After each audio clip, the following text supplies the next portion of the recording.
Alright, we're moving into the arm muscles. The first muscle we do in the arm is called the brachialis, and I think brachia refers to the humerus. So a lot of upper arm muscles have the term brachialis in that. So I'm assuming that it just really refers to the humerus. So we're going to add a sphere, and we're making kind of an almond shaped type of a form.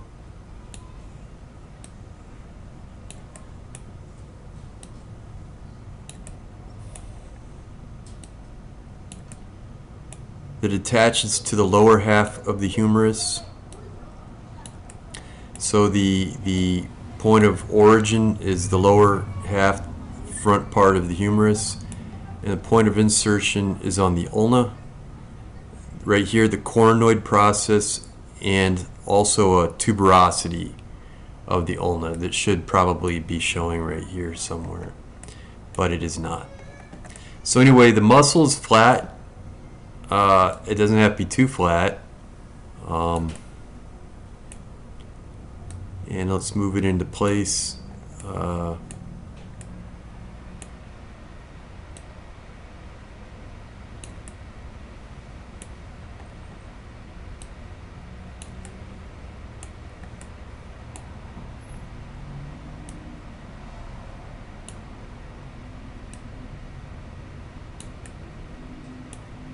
Something like that.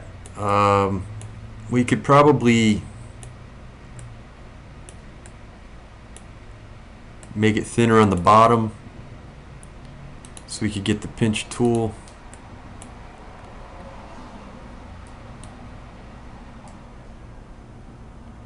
Because it's more tendinous there.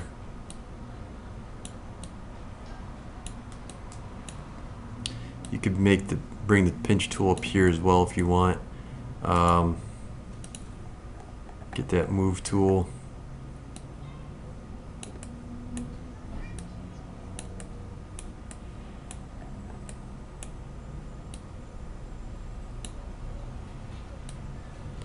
And it crosses the joint, so it helps in flexing your arm. The biceps is two muscle heads, and it does more than just flex. It does flex, and it also turns that radius. It goes from supination to pronation.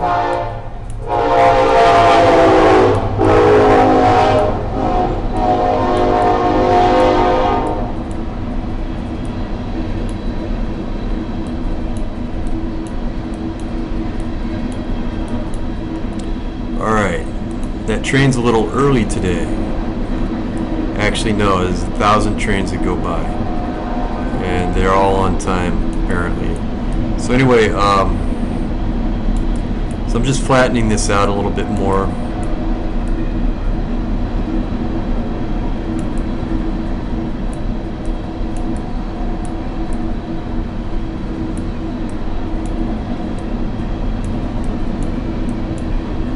And a bodybuilder usually wants this part. Everybody thinks about the biceps. Well, the biceps set on top of this. So if you really want to look like you've got massive arms, you know, this is one of the muscles that you want to bulk out right here. Right now I have that probably just a little bit too thick. I don't have to get too crazy about it.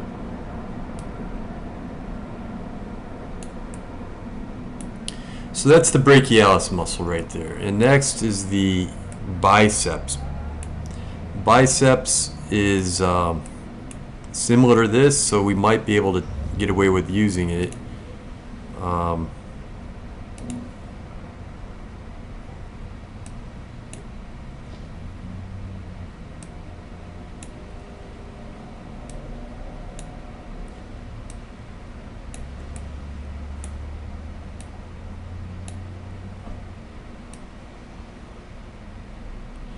And you probably want that more on the middle part, the muscle belly.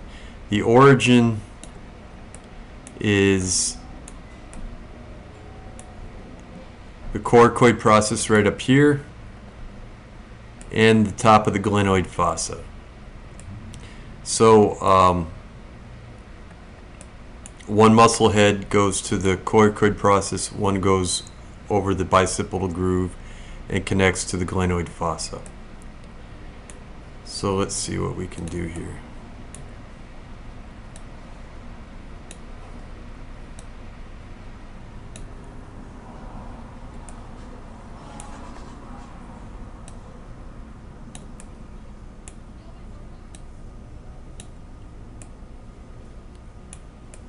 It's a pretty big bicep, so let me see if I can.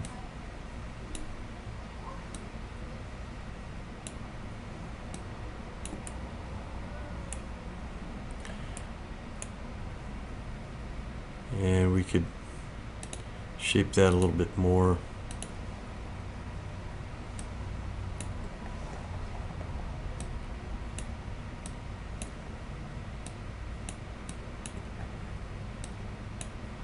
The insertion has two insertion points. We're really going to work on one of them. One is a tendon that connects right here on the radius. The other is it connects to the ulna by way of a thin sheet of tendon. So it has two connections, one to the radius, one to the ulna. So the one to the ulna makes that it's helping in flexion. The one to the radius helps in pronation, supination of the radius.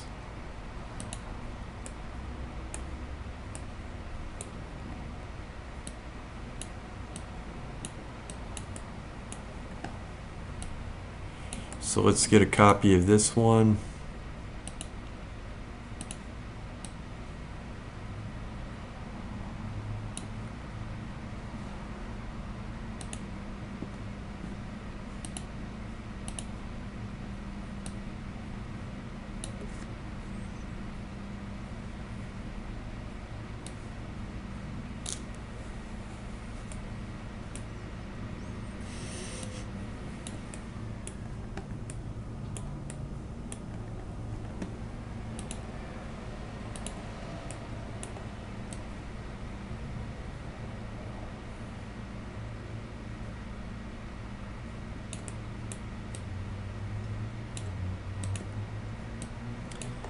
And maybe we could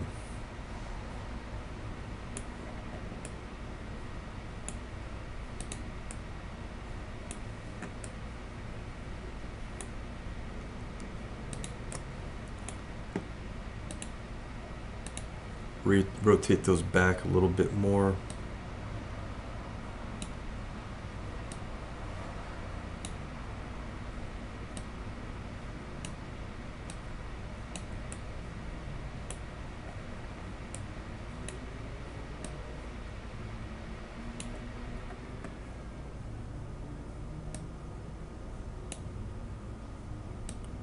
Trying to position those correctly on that.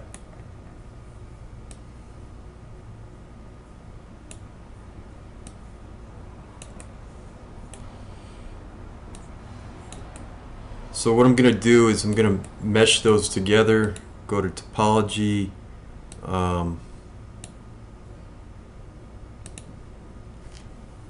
bring that together.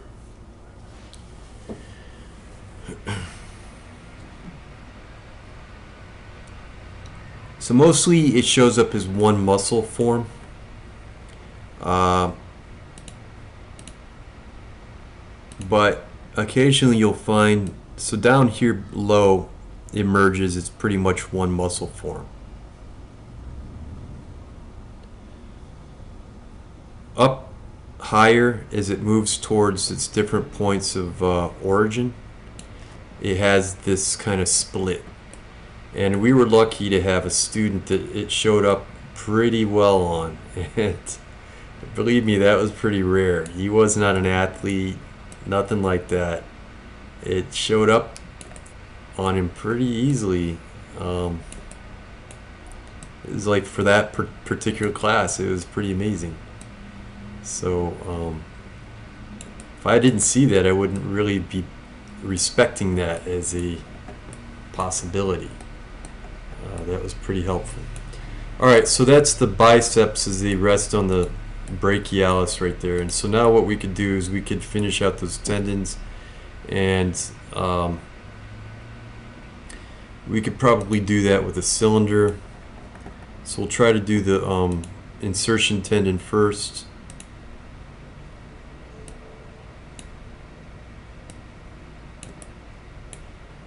Make that smaller. Something like that. We could flatten it. Something like that. And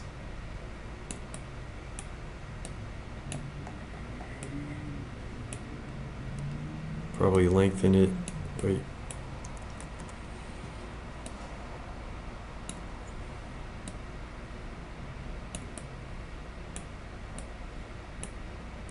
Yeah, I hate the transform tool, in case you haven't noticed. I really do. You know.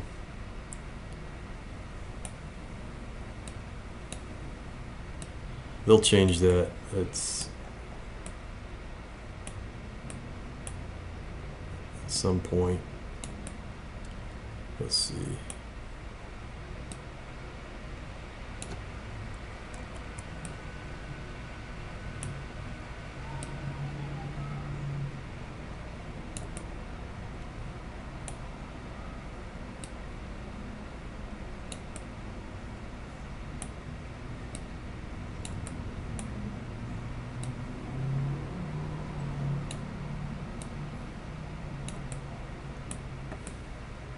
Something like that. It comes across the brachialis and attaches to the ulna, or the radius, I'm sorry.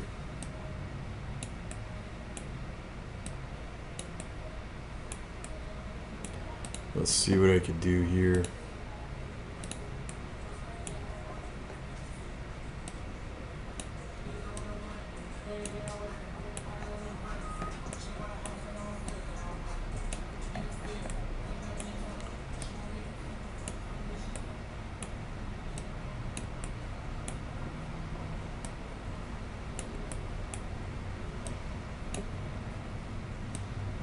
Yeah, when this recording picks up any music in the background, YouTube flags it for a copyright violation.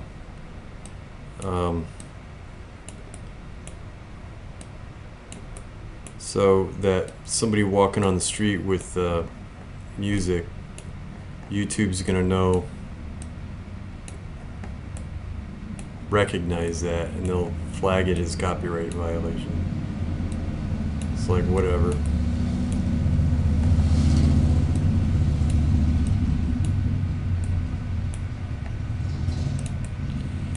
Let's see.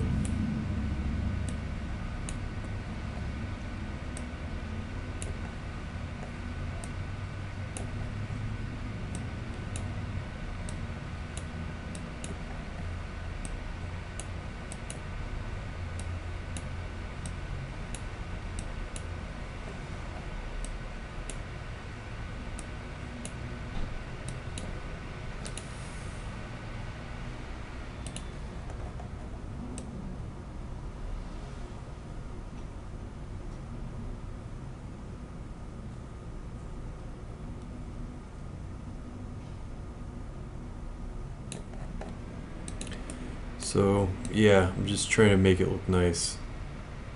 Sorry.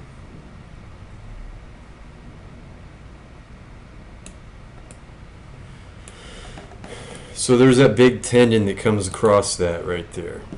And that shows up, you know, you can feel it at the base of your biceps, you know, if you flex your muscle You know, you can feel that tendon, you know, that cord. So next we do the tendons here that connect. Let's see. I'm not going to go too crazy with this. These are underneath. You don't really see these. I don't know what happened there.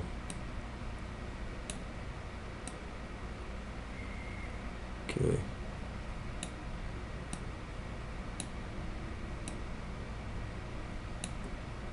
So here's one.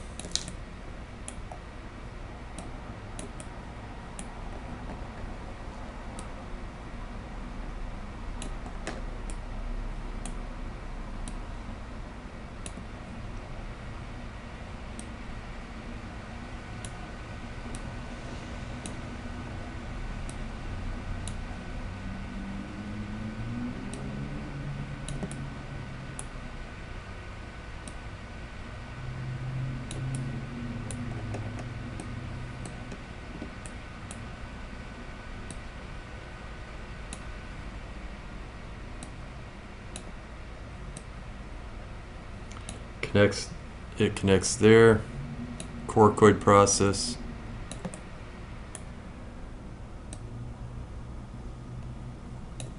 The other one, we'll copy it.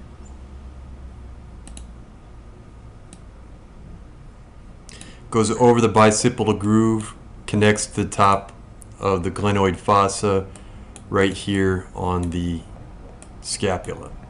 So I'm not sure that I'm going to go crazy and do a tendon that bends over and does that. It just takes so much time to do simple things like that. So I'm not going to worry about that right now. I'll just give you an idea.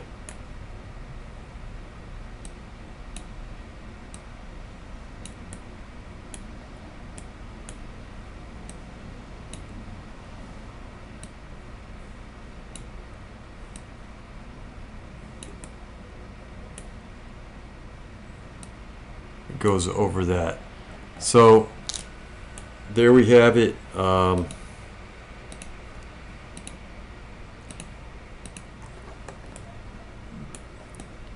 Biceps, brachialis. So we have that part of the arm. All right.